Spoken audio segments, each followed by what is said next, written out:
ہر آفت سے محفوظ۔ رسول اللہ صلی اللہ علیہ وسلم نے فرمایا، جس نے سورہ بقرہ کی 2 آیتیں رات میں پڑھ لیں وہ اسے ہر آفت سے بچانے کے لیے کافی ہو جائیں گی۔ صحیح بخاری۔ رسول اللہ صلی اللہ علیہ وسلم نے فرمایا، جو شخص مومن مردوں اور عورتوں کے لیے مغفرت کے لیے دعا کرتا ہے، اللہ تعالیٰ اس کے لیے ہر مومن مرد عورت کے بدلے میں ایک نیکی لکھ دیتا ہے۔ صحیح الجامع۔ استغفار کی کثرت رزق کو کھینچ لاتی ہے، نظروں کی حفاظت حکمت دانائی اور فراست کو کھینچ لاتی ہے، حیا اور پاک دامنی خیر و بھلائیوں اور برکتوں کو کھینچ لاتی ہے۔ گویا یہ 3 چیزیں انسان کی زندگی کا لازمی حصہ ہونا چاہیے۔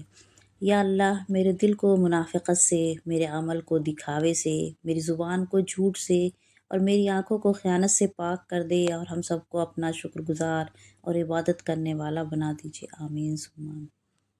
زندگی چھوٹی نہیں ہوتی، ہم جینا ہی دیر سے شروع کرتے ہیں۔ جب تک راستے سمجھ میں آتے ہیں تب تک لوٹنے کا وقت ہو جاتا ہے۔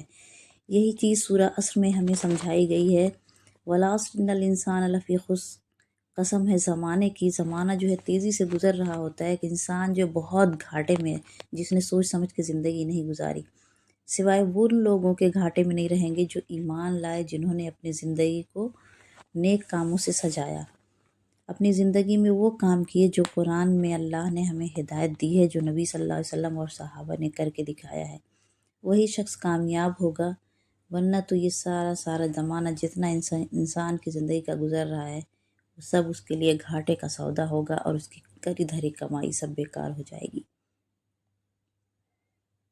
وَإِذَا قُلْتُمْ فَعْدِلُوا وَلَوْ كَانَ ذَا قُرْبَىٰ۔ انسان کی انصاف کی بات کرو، چاہے اس کی زد میں تمہارا رشتہ دار ہی کیوں نہ آئے۔ سورہ انعام۔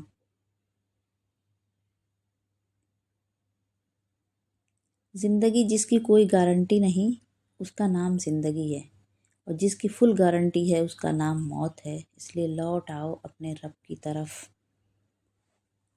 لوٹ آؤ اپنے رب کی طرف، اپنے اعمال کو نیک کر لو تاکہ کامیاب ہو جاؤ۔ موت ایک کھلا راز ہے، کھلا اس لیے کہ ہر شخص جانتا ہے کہ موت بہرحال آنی ہے، اور راز اس لیے کوئی نہیں جانتا کب، کہاں اور کیسے۔ کب موت آ جائے یہ کسی انسان کو پتہ نہیں ہے۔ قرآن دل و دماغ کھول دیتا ہے، لیکن اس کے لیے قرآن کو کھولنا بھی ضروری ہے، اور اس کو سمجھ کر پڑھنا بھی ضروری ہے۔ انسان کی تربیت۔ ایک ہی جملہ انسان کی تربیت کے لیے کافی ہے کہ اللہ دیکھ رہا ہے۔ اگر یہ انسان کو احساس ہو کہ اللہ دیکھ رہا ہے، ایک دن وہ اس کی باز پرس کرے گا، ہم سے سوال جواب کرے گا، تو اس کے سب اعمال درست ہو جائیں۔ نبی کریم صلی اللہ علیہ وسلم نے ارشاد فرمایا، سب سے بڑی زیادتی یہ ہے کہ آدمی ناحق کسی مسلمان کی بے عزتی کرے۔ سنن ابی داؤد۔ رسول اللہ صلی اللہ علیہ وسلم کا ارشاد ہے، آدمی قیامت کے دن اسی کے ساتھ ہوگا جس سے اس نے دنیا میں محبت کی ہوگی۔